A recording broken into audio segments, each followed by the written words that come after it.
You're ready to combine two skills now, stepping and hopping. That's a skip. Face into the circle. This will move you forward. Step forward on one foot, lift the back foot, balance, and hop on the same foot. That's your supporting foot. Now step forward on the other foot, lift the back foot, balance, and hop on that supporting foot.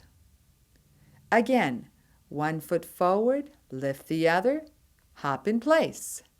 Step, lift, hop. Step, lift, hop. Faster. Now you're skipping.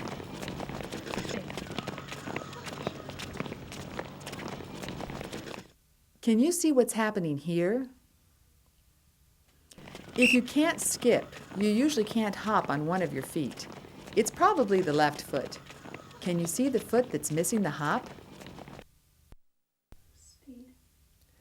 Step, hop. Step, hop. Make it bigger. Now, let's skip.